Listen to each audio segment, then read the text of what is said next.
Hi guys, Hare Krishna. Welcome back to my channel. I am Natasha and in this video I'm gonna talk about how to attempt paper.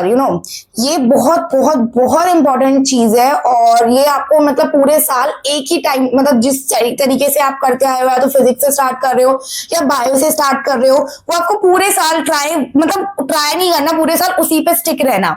ठीक है, देखो अभी आपका जो 4-5 paper आएगा उसमें आप एक्सपेरिमेंट कर सकते हो कि आपने ऐसे ट्राई कर लिया, ये ट्राई कर लिया, टाइमिंग्स बदल के देख ली कि ये वाला इतने टाइम में। ठीक है, आप अभी एक्सपेरिमेंट कर सकते हो। मेरी एडवाइस आपको यही रहेगी कि जितने एक्सपेरिमेंट करने हैं वो अभी 4-5 पेपर पे कर लेना। पूरे साल एक ही पे स्टिक रहना है फिर आपको एंड तक।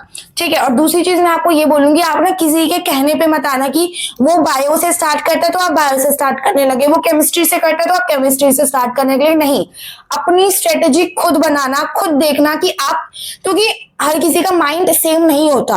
आप हो सकता है आपकी बायो अच्छी हो सकता है किसी की फिजिक्स अच्छी हो, बट मोस्टली लोग बायो से स्टार्ट करते हैं। आई नो, मैं आपको इस वीडियो में ना ये भी बताऊंगी कि मैं क्या करती थी और उसका नीट में मेरे लिए क्या ये प्लस पॉइंट हुआ या फिर, ठीक है, वो सब भी डिस्कस करेंगे। तो let's start the video. Okay, so आपका पेपर होता है 3 आवर्स का। पहले 3 आवर्स 20 मिनट्स था, अब वो 20 मिनट भी चले गए और वो सेक्शन बी भी चला गया। ठीक है, 3 आवर्स का आपका पेपर है। देखो मैं क्या करती थी, पहले मैं अपनी स्ट्रेटेजी बताती हूँ। मैं क्या करती थी, एक वन शॉट लेती थी पूरे पेपर का। लाइक 3 आवर्स आपका स्टार्ट हो चुका है पेपर, मैं फिजिक्स से ही स्टार्ट करती थी, मैं नहीं करती थी लास्ट से, बिकॉज लास्ट ईयर जब मैंने एग्जाम दिया था नीट का तो उसमें मेरी फिजिक्स रह गई थी। तो एक तरीके से ना ये मेरे अंदर एक ट्रॉमा कह लो, मतलब एक था कि नहीं मुझे फिजिक्स पहले कर लेनी है। मेरे को ऐसा लगता था कि माइंड पे प्रेशर पड़ेगा, मैं फिजिक्स नहीं कर पाऊंगी, मतलब एक डर बैठ गया था कह लो। तो इस साल मतलब मैंने लास्ट टू लास्ट वाले ईयर की बात है ये, तो लास्ट ईयर मैंने पूरा हर जितने भी पेपर दिए सबसे पहले मैंने फिजिक्स करी थी। कुछ पेपर में एक्सपेरिमेंट भी किया था, बट वो मतलब मेरा तो फेल हो गया था, मुझे ऐसा सूटेबल नहीं था। तो क्या हुआ था देखो, पहले मैं क्या करती थी, पहले पूरा पेपर का वन शॉट लेती थी। लाइक जो मेरे को क्वेश्चंस में सारे पढ़ती थी, जल्दी पढ़ लिया मैंने। ठीक, जल्दी मतलब ऐसा भी नहीं कि बहुत स्पीड में पढ़ रही हूँ, नहीं, मतलब मेरे को समझ आता है कि इस क्वेश्चन में ये पूछा है। और जो 119 के क्वेश्चन होते, लाइक 11 में इसका आंसर आ जाता था, पहले वो मैं कर लिया करती थी, है ना, कि अच्छा मैं पढ़ रही हूँ, अच्छा इसमें ये फॉर्मूला आ गया, फॉर्मूला बेस्ड वाले हो गए, वो कर लिए। केमिस्ट्री में बायो तो पूरी हो जाती थी, 1-2 क्वेश्चन रहता था उसमें। उसके बाद मैं पेपर को सेकंड राउंड लेती, मतलब मैं 3 राउंड में पेपर सॉल्व करती थी। पहला ऐसा वन शॉट होता था, दूसरा ये वाला राउंड होता था कि जिसमें मेरे रह गए, मतलब मुझे आते हैं वाले क्वेश्चंस, बट मैंने अभी इसलिए छोड़े क्योंकि इस भी अभी मुझे टाइम लग सकता है और मेरे को अपना टाइम बचाना है, तो उसको मैं बाद में करूंगी। तो ऐसे वाले क्वेश्चन को मैं सेकंड राउंड में करती थी और थर्ड राउंड मेरा फाइनल राउंड होता था। उसके बाद मेरे को ओएमआर फिल करनी होती थी। मैंने जो करे हैं क्वेश्चंस उनको भी दोबारा रीचेक करती थी, और जो मैंने नहीं करे और मतलब वो 1-2 क्वेश्चंस होते थे ना जो बिल्कुल अटक जाते थे कि इसका क्या होगा, वो दोबारा ट्राई करती थी। नहीं वो अगर होते तो मैं उसको उस टाइम के लिए वहीं पे छोड़ देती थी। पहले अपनी सारी ओएमआर फिल करती थी एंड देन मेरे को लास्ट में ओएमआर वगैरह फिल करने के बाद भी like 10 minutes, like 5 to 7 minutes बच जाते थे। और वो जो 1-2 क्वेश्चंस जो मेरे रह जाते थे मैं उनको फिर वहां पे दोबारा मतलब दिमाग लगाती थी, क्या पता हो जाए, क्या पता आ जाए। आ भी जाते थे, नहीं भी आ जाते थे। ठीक है, तो ये तो था मेरा कि मैं कैसे करती थी। अब इससे मेरे को क्या नुकसान का हुआ नीट एग्जाम में, तो हमें किसी को आइडिया नहीं था कि पेपर इस लेवल का आ जाएगा, कि बिल्कुल ही टफ आ जाएगा। अब मैं तो पहले फिजिक्स करती थी, जैसे मैंने पेपर किया मैंने फिजिक्स देखा, इतने बड़े बड़े क्वेश्चंस, मेरा मतलब वहीं पे मैं कहा शिट भाई ये क्या हो गया। मतलब मेरी क्लास में एक लड़की थी जो एचसी वर्मा सॉल्व करती थी और उसको मतलब बच्चे बोलते थे या टीचर बोलते थे कि यार ये तो फालतू की इतना क्यों कर रही है। आज उसका सिलेक्शन हो गया और मुझे रियलाइज होता है कि यार तुम्हें भी कर लेने चाहिए थे। ठीक है, तो हमें नहीं पता ना कब कैसा क्या पेपर आ जाए। तो मैं पहले फिजिक्स ही करती थी, तो मैंने देखा, मैं एकदम से एकदम शॉक हो गई। मैं कहा शिट भाई क्या हो गए। स्टिल मैंने कहा इट्स ओके, मैंने बायो पे करा, मैंने बायो करी। उसके बाद में आखिर मैंने फिर दोबारा देखा कि क्या पता मैं कर लूं, मेरे से फिजिक्स नहीं हो रही थी उस टाइम पे। तो फिर मैंने अपनी केमिस्ट्री करी। ठीक है, उसके बाद मैं फिजिक्स पे, चलो वो हुआ जो हुआ। तो एक तरीके से कह लो कि ये मेरा फेलियर ही हुआ कि मैं पूरे साल फिजिक्स करी थी और ये वाली स्ट्रेटेजी मतलब मेरी काम नहीं करी।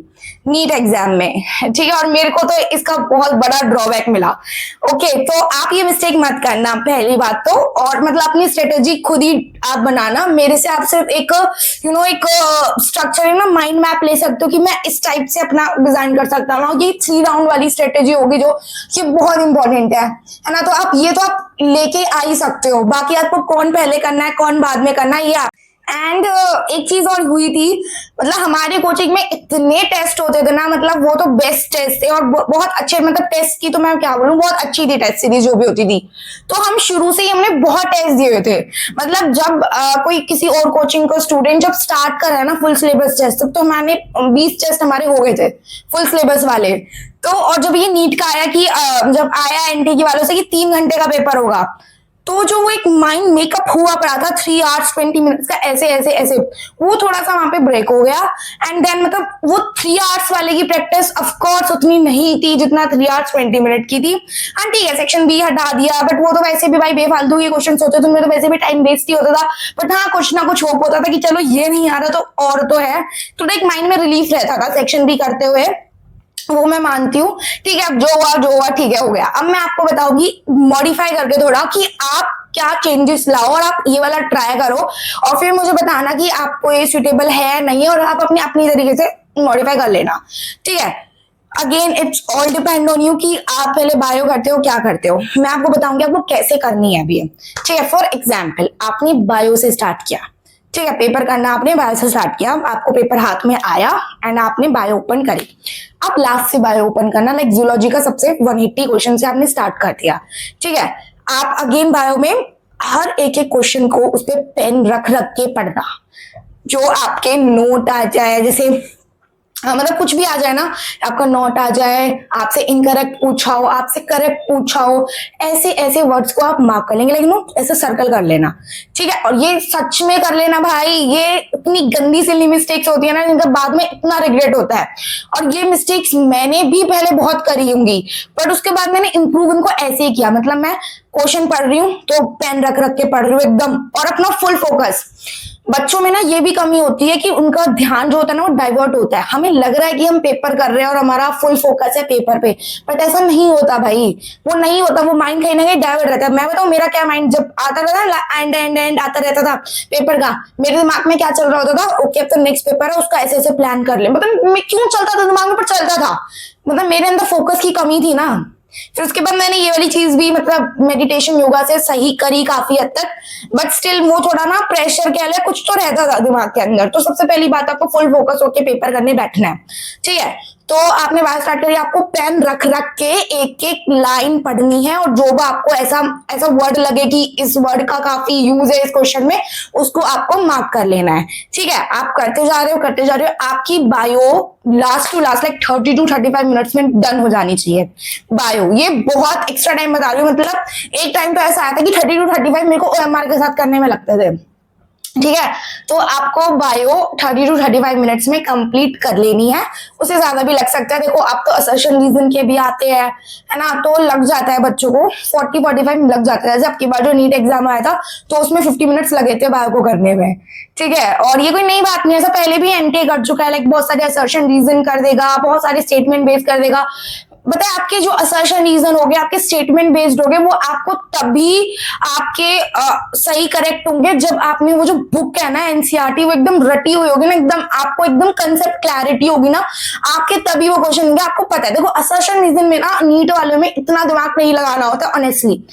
जो आपके एनसीईआरटी में लाइन दी हुई है ना, उसका रीजन जो वहां पे दिया हुआ है, देयरफॉर बिकॉज ऑल्सो करके वो जो दिया हुआ है, वही अगर आता है तो आप ए मतलब असर्शन रीजन बहुत ट्रू एंड ये वाला ऑप्शन करके आएंगे। उसमें ज्यादा सोचना है ही नहीं आपको, जो एनसीईआरटी में दिया हुआ है अपना दिमाग मत दौड़ाना। इनमें मैंने बहुत गलतियां करी हुई हैं, लाइक हमारे जो कोचिंग के टेस्ट होते थे उसमें से कई बाहर से क्वेश्चन भी आते थे, तो उसमें हम दिमाग लगाते थे, तो वो कहीं ना कहीं हम लास्ट एंड पे जो मतलब ऐसा होता था कि आंसर की में भी गलत हो गया आंसर, तो हमें ठीक करवाना होता था। बट लास्ट एंड पे जो टीचर जिसकी बात मानता था ना, वो एनसीईआरटी होती थी कि एनसीईआरटी में देखो ये लिखा, बेशक बहुत आलतू फालतू की बात लिखी है, बट स्टिल हम इस पे ही स्टिक रहेंगे। वो वही मतलब एनसीईआरटी की बात ही मानते थे। तो जो एनसीईआरटी में लिखा है आपको ज्यादा दिमाग नहीं लगाना। असर्शन रीजन हो गए, स्टेटमेंट बेस्ड क्वेश्चंस हो गए, तो ये कहने को एक आसान क्वेश्चंस भी है और मतलब टाइम कंज्यूमिंग है, आसान तो होते हैं, टाइम कंज्यूमिंग होते हैं, ठीक है। तो आपको 30 to 35 मिनट्स में अपनी बायो कंप्लीट कर लेनी है। अब कुछ बच्चे क्या करते हैं कि अपनी ओएमआर तभी के तभी फिल करना स्टार्ट कर देते हैं। देखो again it's all depend on you. मेरे एक सर बोलते थे कि आपको कर लेनी चाहिए बायो का लाइक हाफ, आपकी अपनी जो ओएमआर है ना वो कंप्लीट कर लेनी चाहिए विद इन 1 आवर, लाइक 1 घंटा बाद। क्योंकि देखो अगेन उनकी बात भी बिल्कुल सही थी भाई, क्योंकि लास्ट आते आते जब आप पूरी ओएमआर फिल करते हो ना तो एक प्रेशर पड़ता है। चलो आपके अभी जो कोचिंग में टेस्ट हो रहे हैं उस पर ना भी पड़े, बट आप जब नीट एग्जाम में बैठोगे तो भाई पड़ता है। इस बात का है कि एक माइंड पे ना प्रेशर पड़ता है जब पूरी ओएमआर आपकी रहती हो, क्योंकि आपको नहीं पता कैसा पेपर आ जाए, आपको नहीं पता आपका जो नॉर्मली 3 घंटे में आई मीन 2.5 आवर्स में जो पेपर हो रहा था वो अब और 40 मिनट लगा के फालतू हो गया। तो यू नेवर नो ना कि कब क्या हो जाए। तो ये बात तो उनकी मुझे बिल्कुल सही लगी थी और मैं उनकी ही बात पे स्टिक रही थी। मैं अपनी ओएमआर 1 घंटे में, मतलब जो मेरी बायो हो जाती थी और केमिस्ट्री भी हो जाती थी, मैं एक बार दोबारा से बायो मतलब आधी आधी आधी आधी, ऐसे नहीं कि एकदम से सारी फिल कर ली, तो उसको फिल मतलब उसको दोबारा रीचेक करके मैं फिल कर लेती थी। क्योंकि लास्ट में मेरे को प्रेशर बिल्कुल पसंद नहीं, मैं बिल्कुल हैंडल नहीं कर पाती थी प्रेशर पहले। अब तो फिर भी बहुत कुछ सीख लिया है मैंने, ठीक है। तो आपको ऐसे ही करना है। 30 to 35 मिनट्स में आपने बायो करी। केमिस्ट्री का ना देखो कोचिंग वाले टेस्ट में ना मुझे ये लगता है कि देखो उसमें ना ऐसा होता है कि पहले फिजिकल आ रही है, ऑर्गेनिक आ रही है, इनऑर्गेनिक आ रही है। तो फिजिकल में ऑफ कोर्स मुझे केमिस्ट्री में बहुत टाइम लग जाता था करने में, क्योंकि मोल कॉन्सेप्ट जब जब आया ना इतना गंदा पेपर गया है मेरा, क्योंकि उसमें मतलब टाइम मैनेज नहीं कर पाती थी। जब जब मोल कॉन्सेप्ट आता था फिजिकल केमिस्ट्री में, मतलब मेरा वो उसमें टाइम लगता था। अब जो नीट आएगा उसमें तो तीनों चीजें एक साथ आएंगी, तीनों इक्वल भी आ सकती है, नहीं भी आ सकती है। ऑर्गेनिक के क्वेश्चंस 1-1 मिनट मतलब मिनट्स भी नहीं सेकंड्स में हो जाते थे, इनऑर्गेनिक के भी हो जाते हैं, बट ऑफ कोर्स फिजिकल में आपको लिखना पड़ेगा। तो केमिस्ट्री का ना एक थोड़ा ये हो जाता है कि यार किसी में आपको टाइम भी लग सकता है, किसी में आपको नहीं लग सकता, ये कोचिंग वाले की। अब जैसे और कोचिंग का मुझे नहीं पता, आई थिंक ऐसा ही होना चाहिए कि एक ऑर्गेनिक का दे रहे हो, एक इनऑर्गेनिक का दे रहे हो, फिजिकल का दे रहे हो, ऐसे ही सब कुछ करके दो। बट अगेन मतलब हर कोचिंग में फिजिकल के अलग टीचर होता है, तो पहले वो अपना कोर्स कंप्लीट करेगा, देन ऑर्गेनिक पे जंप करते हैं, ऐसा ही होता है, ठीक है। तो ये चीज देख लेना आप अपने तरीके से जैसा आपको सही लगे। तो मुझको तो बहुत टाइम लग जाता था जब ऐसा फिजिकल का कोई चैप्टर आ जाता था। तो यूजुअली मेरी केमिस्ट्री अगर मैं एक जनरल टाइम मानूं तो वो भी मेरी 25 to 30 मिनट्स में हो जाती है। मतलब केमिस्ट्री टचवुड मेरी बहुत अच्छी थी, 35 लग गया। मतलब बायो और केमिस्ट्री मिला के मैं 1 घंटा 10 मिनट या 15 मिनट लास्ट टू लास्ट पूरा कंप्लीट हो जाता था मेरा केमिस्ट्री बायो का। और कभी कभार ऐसा भी होता था कि मैं अपना पूरा पेपर मैंने एक बायो केमिस्ट्री को दोबारा से रीचेक भी कर लिया और ओएमआर थोड़ी बहुत मैंने फिल भी कर लिया, मैं फिल करके रखती थी, ठीक है। उसके बाद मेरे पास इनफ टाइम बचता था, लाइक मेरे पास बहुत टाइम बचता था फिजिक्स करने के लिए। उसके बाद मैं फिजिक्स करती थी अपना, फिर भाई एक एक क्वेश्चन लाइन टू लाइन पढ़ रही हूँ अच्छे अच्छे से, जो मेरे को नहीं आ रहा। कई बार ऐसा होता था स्टार्टिंग से हमने स्टार्ट किया और स्टार्टिंग से आपके 1 2 3 4 क्वेश्चन हुए नहीं, तो आपका एकदम मोरल ना एकदम डाउन हो जाता है। भाई मैं आपको बता रही हूँ वो पेपर सेट ही इस तरीके से करते हैं कि आपका मोरल डाउन हो, ठीक है। वो ऐसे नहीं करेंगे कि एक बार इजी दे दिया एक बार टफ दे दिया, बट इजी क्वेश्चंस भी होते हैं। अगेन आई एम सेइंग इस वाले नीट एग्जाम में फिजिक्स ठीक है टफ थी, बट आपको भी पता है 15 से 20 क्वेश्चंस ऐसे थे जो इजी थे, बट वो हम नहीं कर पाए। लाइक मैं तो उनको नहीं ढूंढ ढूंढ के इतना पेशेंस नहीं रखा, या फिर मतलब इतना अपने आप में ना थोड़ा ऐसा था कि नहीं हो रहा क्वेश्चंस नहीं हो रहा, वो पेपर पैटर्न ही ऐसे सेट किया हुआ था परानी जो भी था। तो आपको उस चीज का भी ध्यान रखना है, आपको पैनिक नहीं करना कि आपके 3-4 क्वेश्चंस नहीं हुए और आपका आगे भी नहीं होगा, ऐसा नहीं होता। इजी क्वेश्चंस भी होते हैं, फॉर्मूला बेस्ड क्वेश्चंस भी आते हैं, एक एक लाइन में जो आपके हो जाएंगे वो भी आएंगे, पर आपको थोड़ा पेशेंस रखना है। आपको पूरा पेपर करना है, नहीं आ रहे उस टाइम के लिए उसको छोड़ दो, आप उस टाइम के लिए छोड़ दो, ठीक है। तो ऐसा करके मेरी फिजिक्स भी 50 मिनट्स में आई गेस 45 to 50 मिनट्स में मतलब वो हो जाती थी कि ठीक है शॉर्ट वाले कि ये मेरे को आते ये वाले क्वेश्चंस मेरे हो जाते थे। अटकते थे लाइक 4-5 क्वेश्चन अटक गए, वो मैं बाद के टाइम के लिए रखती थी, ठीक है। वो मैं जब दोबारा रीचेक कर रही होती थी तभी करती थी, मतलब जो बिल्कुल नहीं हो रहे होते थे वो ये वाले क्वेश्चंस होते थे। तो ये था, इस तरीके से ही आपको करनी चाहिए। एंड आई गेस आपकी यही अप्रोच होनी चाहिए कि आपका बायो 30 to 35 में कंप्लीट हो जाए। जितनी प्रैक्टिस करोगे उतनी स्पीड बढ़ेगी, ठीक है। अभी स्टार्टिंग में नहीं होगा जल्दी, अभी स्टार्टिंग में नहीं होगा, जो मैं बोल रही हूँ वैसे नहीं होगा आपका। अगेन आपको एक्सपेरिमेंट करने होंगे, हर किसी का माइंड अलग है, हर किसी की नॉलेज अलग अलग है, ठीक है, हर किसी की प्रैक्टिस अलग अलग है।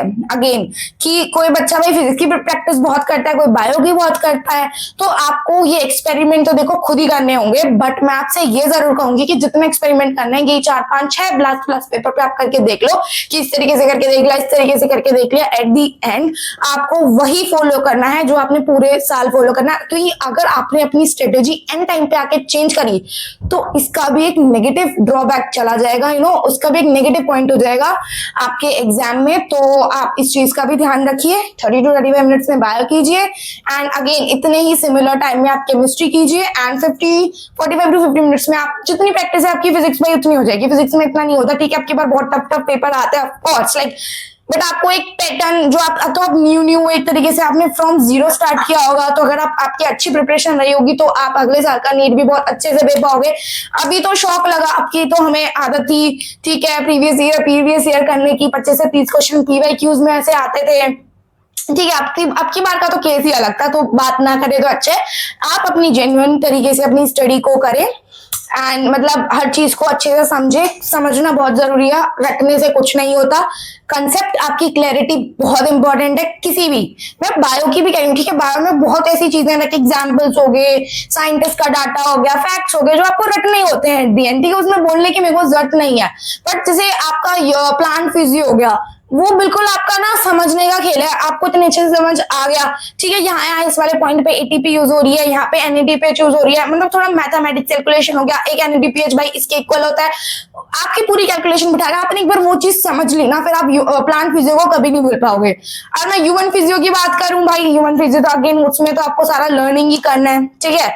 मतलब वो तो ऐसा है कि ये हमारी बॉडी के अंदर है, ये तो चेंज होने नहीं वाला, ठीक है। अगर आप 25 साल बाद का नीट देखो, उसमें भी ह्यूमन फिजियो थोड़ी बहुत चेंज हो सकती है, इतना चेंज तो नहीं होगी, ठीक है। So that video guys, I hope you like this video and if you do then do like, share, subscribe, comment and Hare Krishna, bye bye. आपकी कोई और भी क्वेरी हो तो प्लीज मुझे कमेंट कीजिए, मुझे बताइए कि आपको ऐसे ऐसे प्रॉब्लम आ रही है एंड आप अपना ये देखना, और आपको अगर मेरी वाली जो स्ट्रेटेजी अच्छी लगे तो वो भी बताना जरूर। ओके गाइस, हरे कृष्णा, बाय बाय।